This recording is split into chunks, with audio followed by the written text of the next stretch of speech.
Welcome everyone to the start of a new gameplay series on Supreme Ruler Ultimate, but it's actually, of course, a continuation of our stream series playing as Texas in the Shattered World start.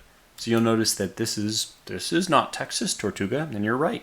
This is Texas plus New Mexico, and I also have I've also colonized Mexico.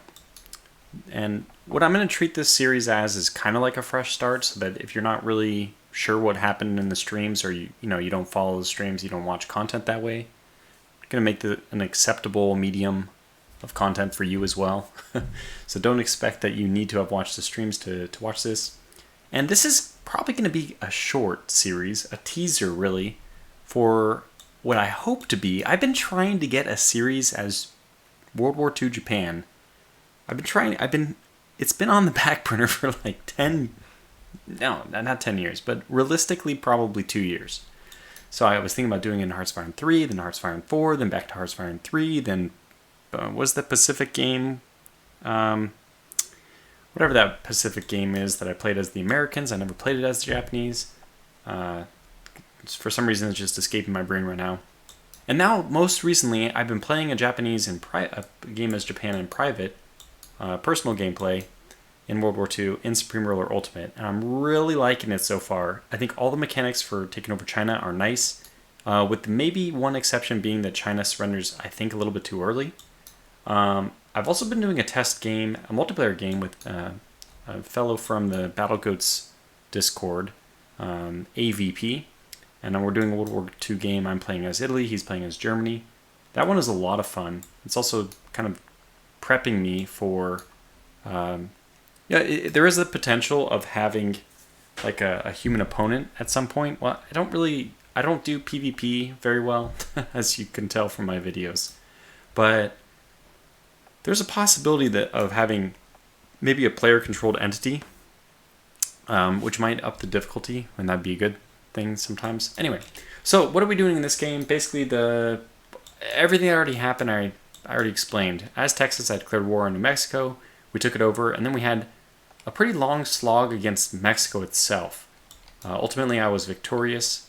Probably my favorite part of that, the highlight, was having my F-16s? Or no, F-15s go up against the Mexican F-4s.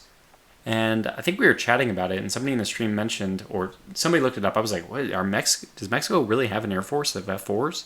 No, sorry, F-5s, the Tigers. And somebody looked it up and said, yeah, they do. That's actually their air force.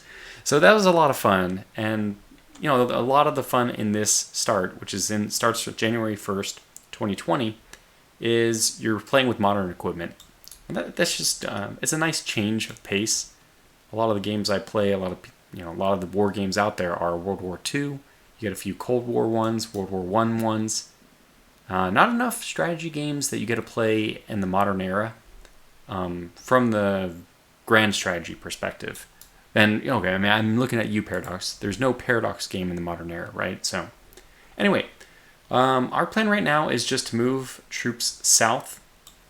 And the game plan for this potentially short series is just to conquer at least to Panama Canal, because right now I have ships on the west side of Mexico. I have ships on the east side of Mexico. I want a way to unite them, and of course that way is the Panama Canal. Now, the Shattered World start, if you're not familiar with it, puts pretty much everybody at war with everyone. It's not actually that way, but you can see that, first of all, you'll notice, if it wasn't already painfully, extremely obvious, the U.S. is not a nation in this. It's broken up into all its constituent states, so it's no longer the United States, it's just the previous states of the United States. Every state is its own nation. Trump runs Texas for some reason this one, and I'm not going to be going into politics at all on this, but I think that was just Battle Goats looking at the world in 2016 and just throwing him somewhere. They wanted to throw him into one of the states because when they made this scenario in 2016, obviously he was a big political figure, and they wanted to lump him into one of the states. They picked the conservative one in Texas. May not have been the most accurate fit. But anyway, so all the states are kind of gearing up towards war with each other. The Shattered World start lives up to its name. It's supposed to be a shattered world. Even Canada is broken up into all the different states. So those can go to war with each other, or the United States can pick off just one territory of the Canadian previous union. You have the UK broken up into Scotland, England, even Wales is separate, Northern, Southern Ireland. Germany is separated into Western, Southern, and then Eastern. And there's Italy's broken up. Looks like Madrid and Barcelona are separated. Portugal's whole. Now there's a lot of places that are still completely intact. So you have Poland is still Poland. You have the Scandinavian countries are still the Scandinavian countries, and I already mentioned it. Mexico is still Mexico. All these southern areas are mostly intact. Brazil, Argentina, Japan is on its own, and China was only split into two parts: southern and northern China, I believe. No, is there Western China? No, I don't think so. Or Guristan? Maybe. Yeah, I guess this is technically Guristan. Anyway, India is not fractured, so two of the most populous nations in the world are not broken up. So they get leaps and bounds more powerful. We probably won't be touching any of that. If I was to set a long-term goal for this game, it would be to reunite the United States. But I imagine that's going to be quite a slog. And we'll certainly go to war with some more nations, states, but we'll go to war with some of our neighbors. Oklahoma, a prime target, because I like to have there's fun little real-world situations which line up nicely. There is a Red River rivalry between Texas and Oklahoma, and that kind of lends itself towards a conquest of Oklahoma. But not only that, of course, you're probably looking at the geography of this and thinking the same thing. How much nicer would our country be if we didn't have this weird border, if we were just a nice square, pretty much, or rectangle with the funny river thing on the bottom? But rivers being a natural border is a natural thing, I think. Okay, so the way this is going to work, I'm going to unpause and we'll start going. And I have a bunch of requests out. So those of you who followed from the stream, I'm actually going to be doing these jump cuts from now on, and that's the benefit of playing Supreme Roller, not playing it live, but playing it in a recording setting. When I can pause and then think about things, I can make all these diplomatic. A lot of them rejected here apparently, but I just doing some tech trading and stuff like that. So I won't mind progressing this game off camera. It's the way I started to play at the very end, the Cold War start. Let's see this. Coal. I should probably take a State of the Union and make a State of the Union address. Just see where we're at financially. By the way, we're stable, which is a good thing. But we didn't start off that way, and we'll have to be careful about that. Having Mexico as a colony is going to be a nice boost as well. Oh man, okay, so they are requesting too much, but metal ore, is that something I don't have? I have metal ore. Oh, they're offering me money. Okay, well, if they're willing to... Well, we haven't so much metal ore, I think I will take this. It'll also keep them as friends, so it's not a bad thing. Let's start from the bottom. You are requesting quite a lot, but you're offering me rubber, and that's probably one of my... Ooh. Well, that's a funny little thing. We have plenty of rubber. Why are you doing this? Oh, because my rubber situation is horrible? Did I not cancel my synthetic rubber places? I don't think I did. Let me turn this filter back off. Oops. Yeah, so unless it's like 100% supply, I'll probably be looking to get rid of this. So I'll get rid of this 72% one, 73% one, another candidate. 80%'s like pretty okay. 70%. This has got two over there, so let me get rid of those. And 71. Okay, so I'll probably just get rid of these couple. Synthetic rubber is just really expensive to produce. And somewhere over here.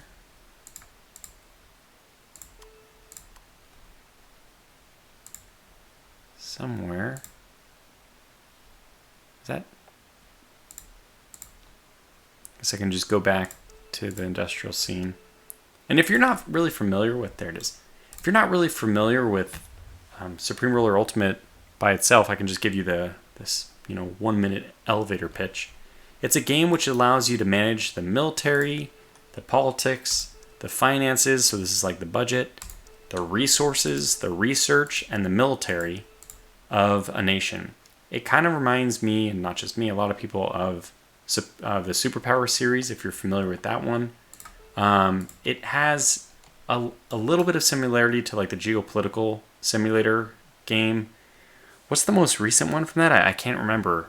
I think number 3 was called Geo-Political Simulator, but 4 had a different name. Anyway, something like that. It also certainly can be compared with Hearts of Iron, because it does have that grand strategy, slow military theme to it as well. That's war being declared, by the way. We'll be hearing that sound a lot. Romania declaring war on West Germany. Well, good luck to you, Romania. I don't think that's a good idea. But you're free to live your life the way however you please, for as little as it'll be left for. I mean, they aren't really sharing a border, I don't think. So I don't know if anything will come of that. Similar situation here, Eastern Siberia, nowhere near India, so I don't think that those two will actually come to blows, even if there is a formal war declaration. So I built some supply depots. Yeah, actually, let me pause real fast. I don't think I even need to pause.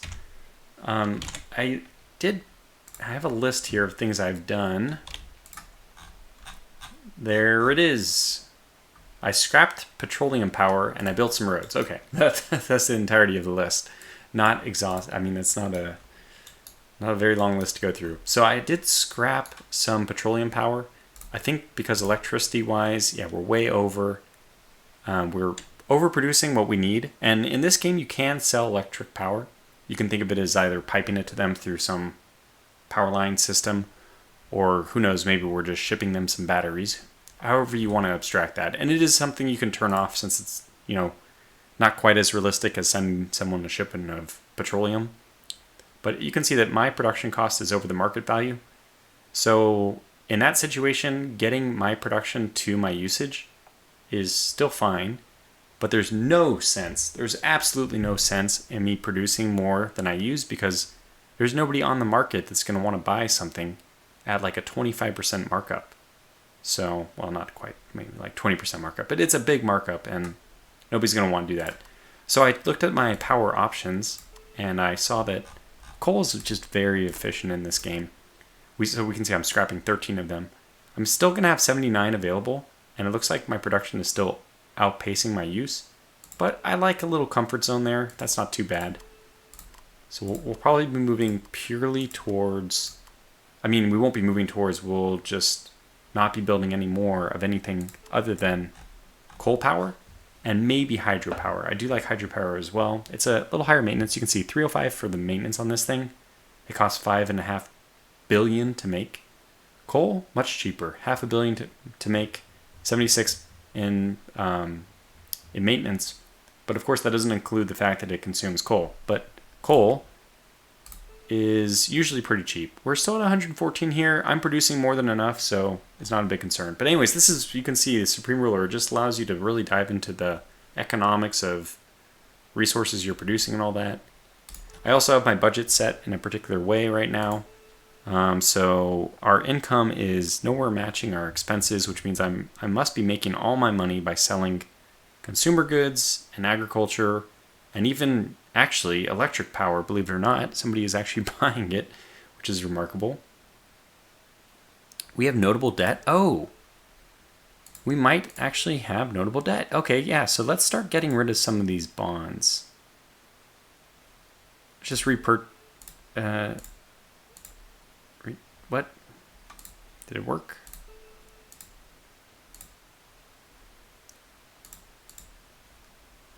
Well, I do want to repurchase these. Some of these might not be old enough to I think you can rebuy them as soon as you can. Let's just unpause and maybe that'll help. So let's keep moving forward in time. Yeah, and the main goal is I already have a pretty good army assembled here. We have M12. This is just, there's so much stuff to talk about whenever I get into the Supreme Ruler game. We have our M1A2 Abrams lined up. We have Bradleys, we have Strikers. The way it normally works with this game is I usually have a lot of troops left over from earlier eras, and my strategy is always that I want to continue to field only the most elite army, which is, it's not the way the real world works, I don't think. So normally what I'm doing is I'm leading the charge with like my M113s, which are, in this game they're decent, but they're not as good. So I kind of throw those into it's an unrealistic way of playing because you should be concerned about troop deaths, but I'm more interested in preserving my elite units. And there's actually another mechanism you can use to preserve units. You can allow them to take damage and then pull them off the front. And that's pretty cool. So that there is such a mechanism in this game. If you can afford to cycle units, you're allowed to do that.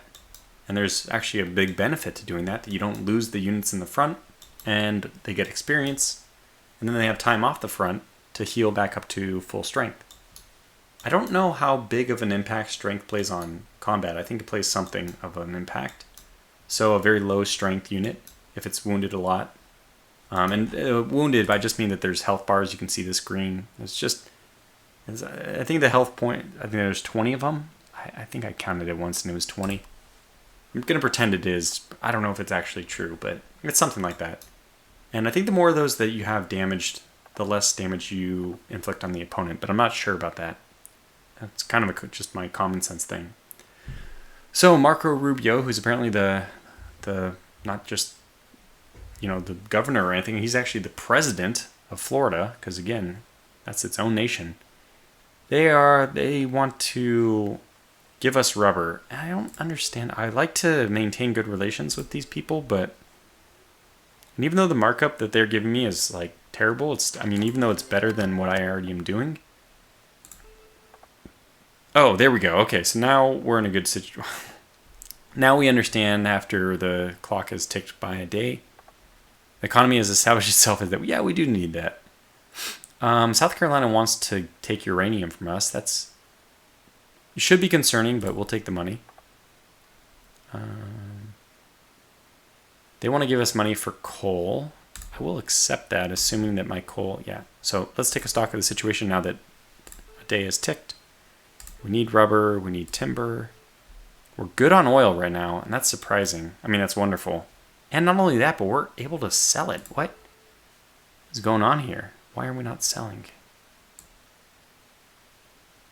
So I can set my own prices here. If I wanted, I can lock this, which keeps the AI minister from administering it.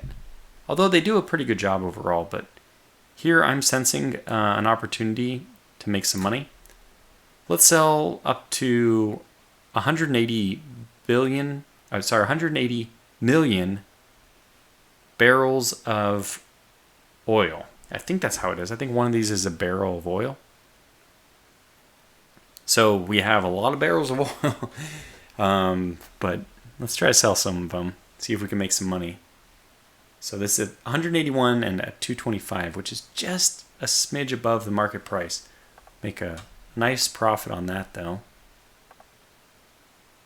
Okay, Kansas wants to give us they're giving us a favorable agreement. One of the best things to look for is just how much are they offering, how much are they requesting. So although this is rubber, so I'll make an exception, but they're offering me less rubber than I think it's worth. But I'm going to go ahead and pay the premium because rubber is something we need. So we can get rid of these exchanges. Let's see what else we have going on here. Southern Germany is asking for metal ore. Since that's something we have a lot of, we'll go ahead and accept it. Illinois. Also wants metal ore, and they're also asking for it. Well, Illinois is I think they actually have a lot of military stuff, and they have a lot of money, so we can get them to buy stuff if we need. Boy, our economy's starting to plummet suddenly, so we'll have to keep a close eye on that. Another war has been declared. Now, what happened with nobody bought my petroleum, which was a little surprising. Oh, it looks like somebody sold me out. So what we can do is just leave this at like 230, wait for the market to go back up to 224, and then once we want to commit, we can just drop the price down to like 218, undercut the competition, make a big sale, and then bump our price back up. Now, we don't need the money right now, so we might as well sit and wait for oil to become more expensive. Although, since we don't have the market cornered or anything, oh my goodness, that's a big one. Okay, all the ones I've been talking about before this might be the biggest war to date. So I don't know if they share a border or not, but I think they do. Oh my gosh, they just don't share a border. They're already at war with Pakistan, so that's interesting. Yeah, well, this is the way the Shattered World start goes. Everyone goes to war with everyone. It's a lot of fun. Alright, so I'm going to be doing my own declarations of war soon. First on Guatemala. Now, I don't know, did I ever start trying to get... Yeah, I didn't even try to get Casus Belli against them. So they have Casus Belli against me. I actually have 35% war justification against them, so how would a war with Guatemala look? I think it's just going to be a straight takeover. They got some commando units, not commandos, the infantry unit, but the commando vehicle, LAV-150. A towed howitzer, some airborne, light infantry here, another howitzer of some kind, AMX-13FL-10, which I believe I know exactly what that is. I thought I had some of those. Maybe not. Maybe it was a different version. But this is this might be a tank killer. I can't remember what that is. Anyways, it's rated. You can see the red dot below the name there. It means that we don't expect it's very strong. It's a quick, like, at a glance military rating. There's 4 dots. So if it's 1 red dot out of 4, that's bad. You can see here there's 2 yellow dots out of 4. There's that 3 light green dots for the commando unit. And we go to something like the Abrams or the Bradley here. You can see those are 4 dots out of 4. So I think we should be able to just pounce on Guatemala. And all we need to do is take the capital. I'm pretty sure that they'll just fall to us. Do we want to annex? I think we're going to colonize our way over and only annex Panama.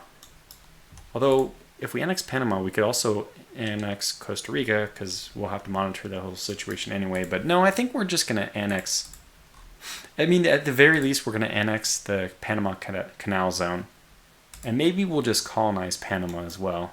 The reason I'm doing that is because for a gameplay series like this, I don't want to micromanage. I want to reduce the TDM of the game.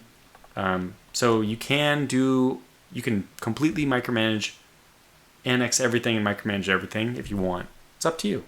A lot of people might want to do that. I think this series will flow a little better if I don't. So I probably won't. Alright, let's see. What do you got, Arizona? They are offering me more, and they want uranium. Again, I'm not...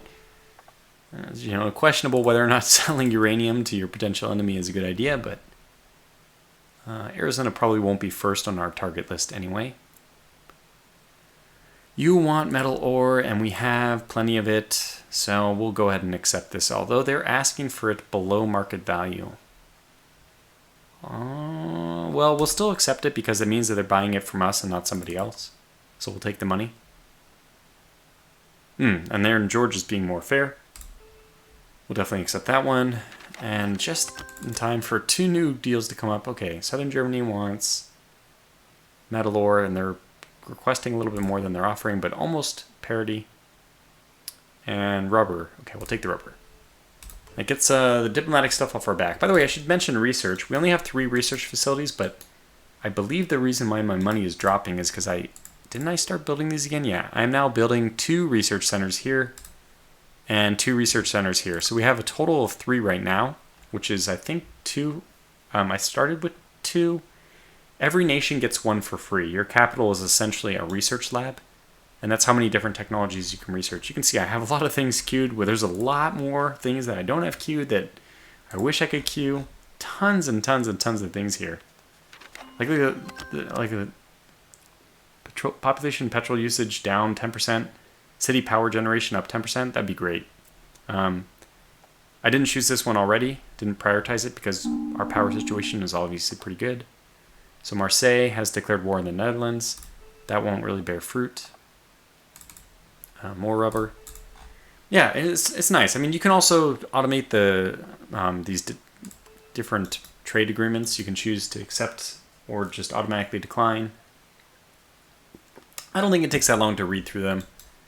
Yeah. Oh, now one of the big things is we were looking at military at the end of the last stream. I have, for example, a B2 Spirit. It's an amazing, amazing bomber. It's also, unfortunately, ungodly expensive. It is so expensive. So it must be in reserve right now because it's so damn expensive. Let's go take a look. Or did I already sell it? Like, spoiler alert, that's what I plan to do, is sell the B2. Did I already sell it? Oh my. I actually don't remember doing that. It used to be one of my hotkeys. Yep, 5 is gone. And it's not in the reserves. Okay, so we had a B2 Spirit and I actually sold it. I don't even remember who I sold it to. Probably California. It had a maintenance cost of... Well, let me give you a different airplane so you can be like overwhelmed by the cost I show you. Like, what is the number I'm going to say mean? Nothing unless you have something relative to it. So let me take a look at the F-16s or something. Yeah, F-15. Here's good. So this has an annual maintenance cost of just under $1 billion. The F-16C, a nice ground attack craft, has an annual maintenance just under $1 billion as well.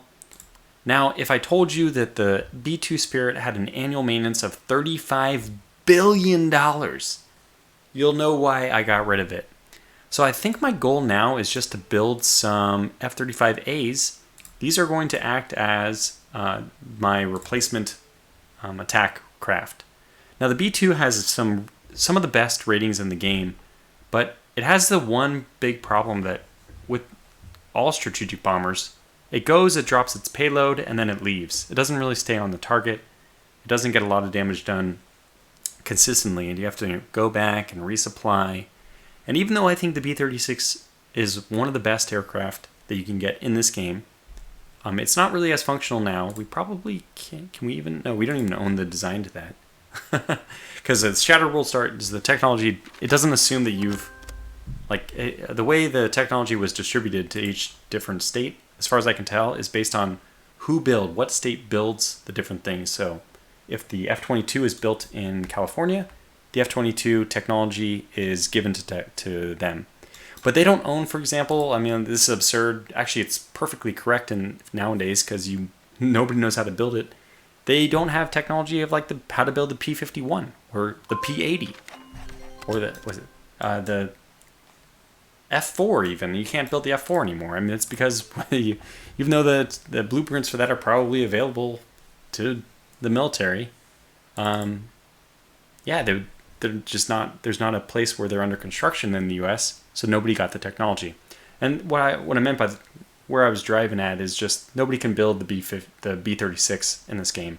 We can't even build the B-52, which is what I would go for otherwise. Okay, so we actually finished our technology. This is a great way to just have a brief taste of everything in this first video. Real-time communications. I don't know what that one is. And we have plenty of other technologies. Let me pause real fast before the hour ticks to see what do I actually want to get. Advanced diagnostics is healthcare minus 2%.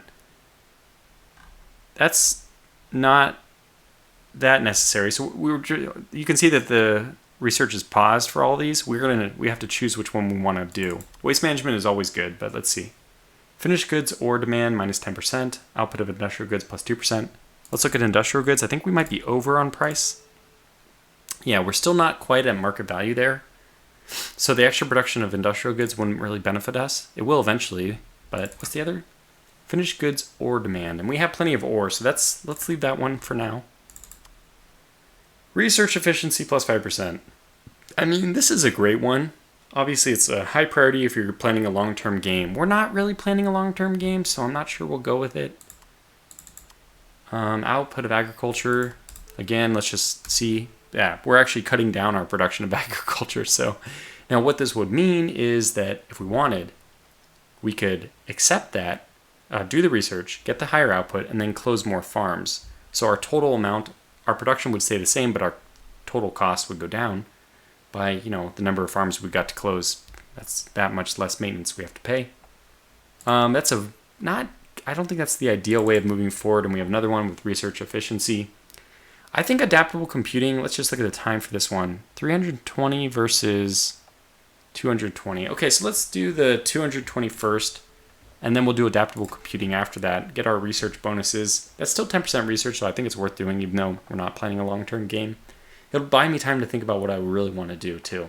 I'll probably have to look at this video after I end episode number 1, which will be very shortly here. Go back and look at my research options, start building a game plan.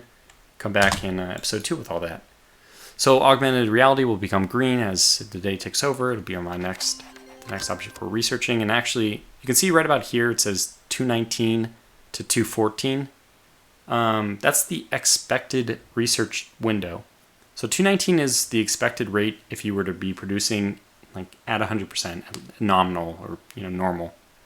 Because I have a small research efficiency bonus, it's not linear with that. So it's not like it's not 220 divided by 1.28. Obviously, it's only a couple days in front of that, but that's your research estimate. So I'm not really sure how the research efficiency thing works. And maybe it's that 220 is already reduced based on the 128% research efficiency. There's also little advisor controls. You can say how much money you want to allocate from the yearly budget. This is what the US does, right? They allocate all their money. So in my yearly budget, the government is allowing for maximum whatever research efficiency and project development is needed by the research group, I give them. So you can think of this as like DARPA, IARPA, probably more DARPA, which is the Defense Advanced Research Project Administration. I don't know what or agency. It's probably agency. But DARPA, Department of Defense, all their research projects, you can think of that as how much funding I'm willing to give them. I'm basically giving them a blank check, whatever it takes to get the job done. And, it leads to some troubling times sometimes. I don't think research is that much, though. We can see over here our expense report. State is 30 million. That's like road maintenance, stuff like that. Treasury is costing us 380 billion. Now, that is mostly from my social spending, I think. So you can see 260 billion in social spending. That's the treasury screen here. So all the expenses we have here in this screen, which mostly is due to social spending, I think. Oh, is transportation? I thought transportation was part of state, though. Maybe I have it backwards. Maybe that's not part of state. Yeah, it might be part of treasury then. Anyway, 380 billion is a lot, especially considering only 260 billion of that is coming from here. Anyway, then you can see research is only 40 billion, so it's really, considering my annual expense right now is 1.4 trillion, 40 billion is just a drop in the bucket. So the research fees that's a lot of money we're putting into research, and yeah, if you take that away, we would be, let's see, let me go to the daily. So I like to look at the yearly because I don't know why. I don't have a very strong, good justification for why. I just like to look at it. Poland declared war on Andorra. Okay.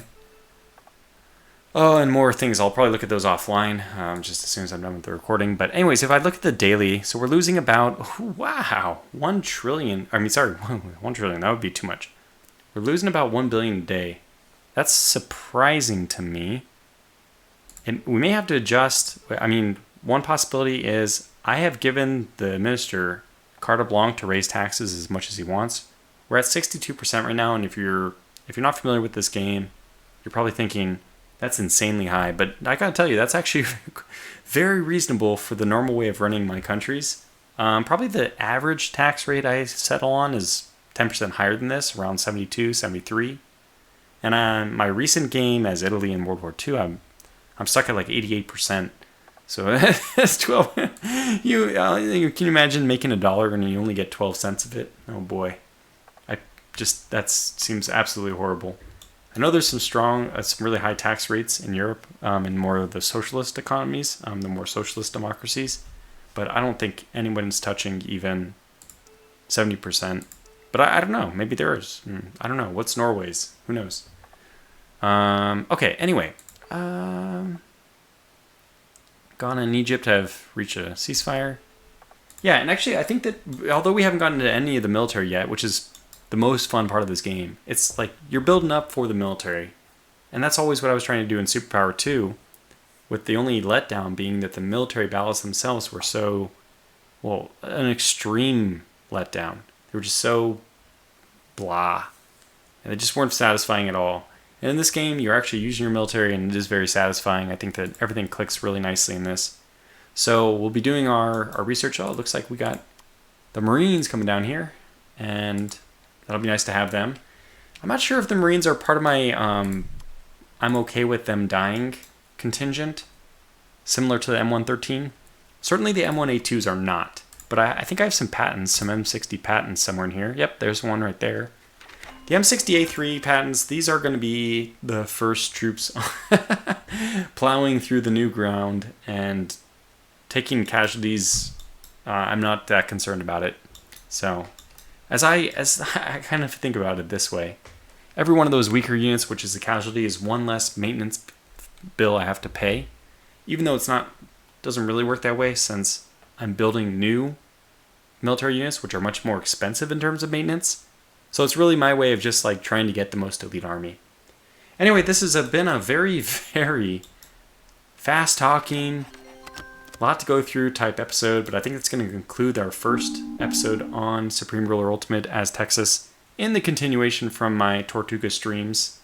So, because it's the first video in a series, you know my usual jingle. If you wouldn't mind pressing the like button or giving it a thumbs up or subscribing if you're interested in seeing the full series. I usually do put together a pretty long series. So a short series for me is probably going to be 10 episodes, but likely more than that. And by the way, I don't want to like skimp on Supreme Ruler. The main reason I don't want a long series on this is because I want to play as Japan. So I hope to take a small break from this after this series is over. Use this as kind of like a warm-up to get people familiar with the game. And then the Japanese series is going to be, I think, a blast. So I don't want to dangle that too far in the future. Let's enjoy what we have right here. But, yeah, so if you wouldn't mind pressing the like button, that's the only time I ask is on the first video, just to get visibility up on YouTube.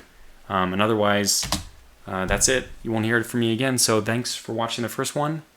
Stay safe out there. I'll see you back for the next episode. And until then, take care.